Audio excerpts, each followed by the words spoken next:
Olá, olá pessoal, a paz do Senhor, tudo bem? Espero que sim. Nesse momento nós vamos dar continuidade aos nossos estudos da disciplina de Introdução à Exegese, dessa vez com o tema A Exegese da Reforma. Por isso pegue o seu caderno e caneta e tome nota de tudo aquilo que iremos passar para vocês durante esse nosso encontro, beleza? Esse período ele é datado do ano 1550, onde tem o seu início, e o seu término no ano 1800, ambos depois de Cristo Jesus, beleza? É um período de muitas instabilidades e algumas características que julguei eu ser importantes. É claro e evidente, pessoal, que se nós fôssemos discutir todos os assuntos acerca da reforma, nos faltaria tempo, né? Então, para isso, existe a disciplina de História da Igreja, que é onde você pode mergulhar com mais intensidade acerca da temática da reforma protestante, tá bom? Como o tema, como a nossa disciplina passa pelo período da reforma, eu separei alguns pontos, quero que você preste bastante atenção naquilo que vamos discutir durante esse período, tá bom? O período da exegese da reforma, tá? É um período que vai predominar uma profunda ignorância acerca das Sagradas Escrituras. Ao contrário da exegese medieval, onde o povo tinha acesso ao conhecimento, mas não tinha desejo de obter o mesmo, agora o povo tem o desejo de obter o conhecimento, mas não mais tem acesso ao mesmo, por conta das ações que a igreja toma dentro daquele período, com a intenção de escravizar intelectualmente aquela sociedade. Por quê? Porque quanto maior fosse o nível de conhecimento do povo, menor seria a capacidade de influência da igreja aos mesmos. Então, o que a igreja passa a acontecer? Ela retira toda a fonte de conhecimento do povo com a intenção de aumentar o poder de influência dela sobre a massa.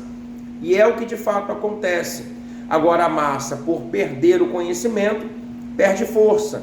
E a igreja, por obter o conhecimento, ganha força. Então a força da igreja se dá muito por conta da mediocridade do povo. Quanto maior fosse a mediocridade ou a ignorância da população, maior seria a capacidade da igreja de influenciar ou de colocar sobrecargas nas costas daquelas pessoas. E para executar esse papel, eles levantavam, pessoas que exerciam muito bem essa característica. E qual eram as características desse povo? Bom, eles tinham títulos, eram doutores e mestres, mas qual eram as características? Eram completamente leigos das Sagradas Escrituras. Então, por mais que eles quisessem passar algo de relevante para a população, eles não conseguiam. Porque como é que alguém que nunca sentou para aprender pode ficar de pé para ensinar? Então, essas características de gente que almeja ensinar as outras sem nunca ter sentado para aprender, não é uma novidade da igreja atual. Isso sempre existiu e foi estabelecido ali durante esse período de 1550 ao ano de 1800. Então, como eles possuíam título, mas não possuíam conhecimento, a consequência disso tudo é uma sociedade falida, aprofundada em fábulas terrenas, criadas por esses doutores e mestres que não possuíam respostas para as dúvidas e para as mazelas daquela sociedade. Porque qual era a responsabilidade dos doutores? Dar respostas, Assim como é no nosso tempo, naquele período, as pessoas viviam muitas questões que precisavam ser respondidas. Só que hoje nós temos a ferramenta científica, A ciência hoje ela é muito avançada. Então, na grande maioria das vezes, nós temos respostas científicas para as mazelas que assolam o nosso tempo. Só que naquele período, não se tinha uma ciência avançada. Logo, não se tinha resposta para as mazelas da sociedade. E de quem era a responsabilidade? Dos doutores de dar essa resposta. Como eles não possuíam, eles especulavam. Lembra lá da exegese patrística? Que nasce esse processo de especulação, apresentando para a sociedade resposta que eles não tinham, apenas com o intuito de calar a boca dos mesmos? Então, é uma ferramenta muito usada durante o período da exegese da reforma. Como eu não tenho resposta para suas dúvidas, eu falo o que penso, falo o que quero, especulo, e você, como não obtém o conhecimento e me enxerga, né, como alguém que possui um título, passa a entender que aquilo que falo é aquilo que de fato corresponde como a verdade. Só que existe esse período ruim, né? Esse lado ruim das coisas. Mas só que dentro desse período aqui, também começa a nascer uma luz ali no final do túnel, né? Que é o renascentismo. Dentro desse período aí do renascentismo, tá? Começam a surgir também algumas características que mudam um pouco a mente do povo. Uma das principais características do renascentismo é ofertar para o povo a capacidade de raciocinar as coisas. Então eles passam a raciocinar a fé. Hoje, muitos religiosos pensam erroneamente que fé e razão não caminham juntos. É porque nunca leram lá a epístola que o apóstolo Pedro deixa para todos nós, onde o mesmo vai dizer que quando alguém questionar a razão da sua fé, eu preciso apresentar de modo racional o do porquê que creio em Deus, o do porquê que sirvo a Deus. Então eu preciso raciocinar a minha fé. Então o que esse período do renascentismo ele vai ofertar para o povo? A capacidade de se aproximar de Deus. Só que como é que eles se aproximam de Deus? Se afastando da igreja. Então, contrário do que nós ensinamos hoje, né? Eu como um pastor, eu apregou sempre que as pessoas devem estar próximas da igreja, porque ali elas vão obter o conhecimento. Durante esse período do século XVI, quanto mais distante eles estavam da igreja, mais próximos eles estavam de Deus. Quanto mais distante da igreja eles estavam, mais distante das fábulas eles se encontravam. Então, afastando-se da igreja, aproximava-se de Deus. E esse período aí do renascentismo, né, eles pautavam ali pelo menos em 4 características principais.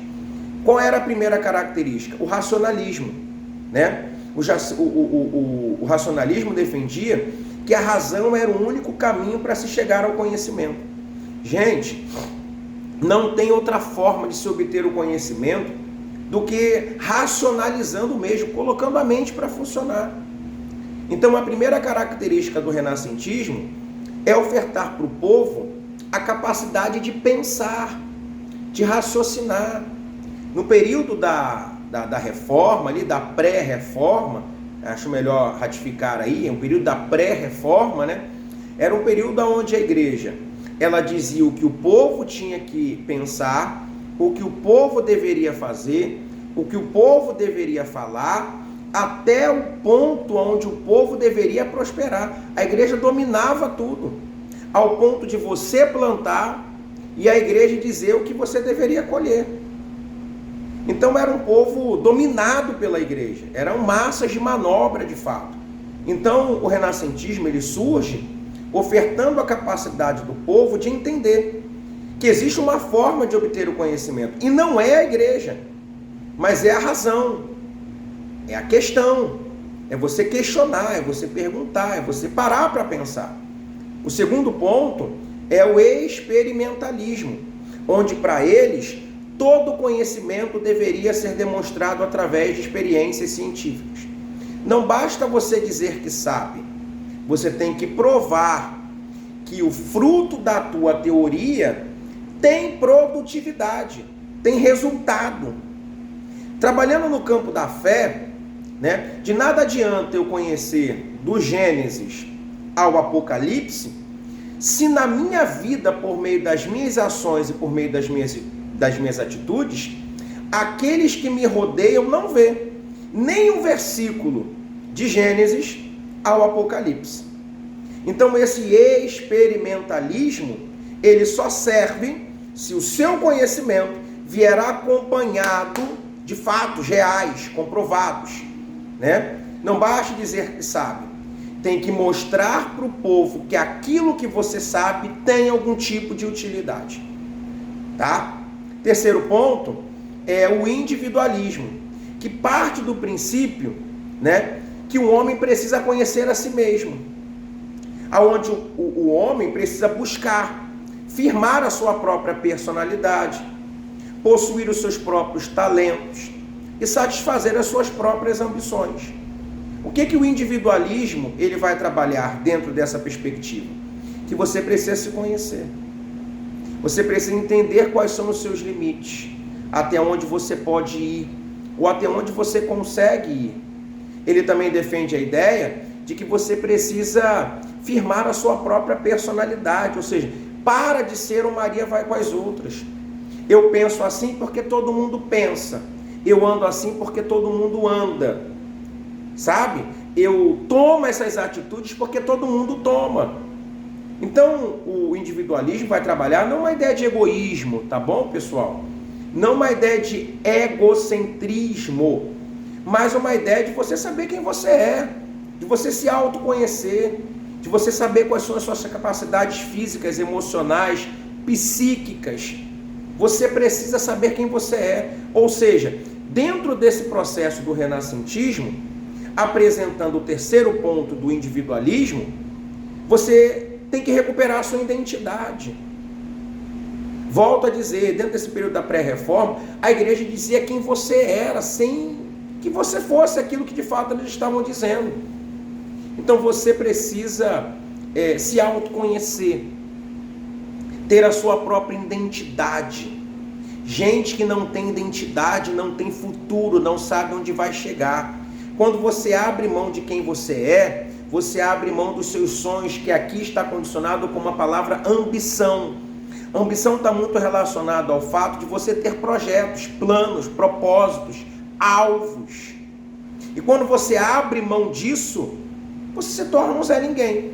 Você é apenas uma pessoa que se encontra com um fôlego de vida inserido dentro de ti, com CPF, uma identidade que não sabe para onde vai, nem sabe para onde vem.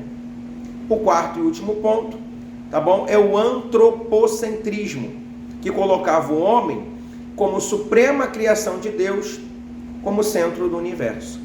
Aqui na pré-reforma, Deus não era o centro do universo, era a igreja. Agora, não é a igreja, é o homem. Tá? Então, esse antropocentrismo coloca o homem como o centro do universo. Ou seja, o homem ele é autorresponsável pelas suas próprias ações. O homem não mais tem o poder de culpar a Deus pelos seus erros e pelos seus acertos. O homem não tem mais a capacidade de dizer que a culpa não é dele.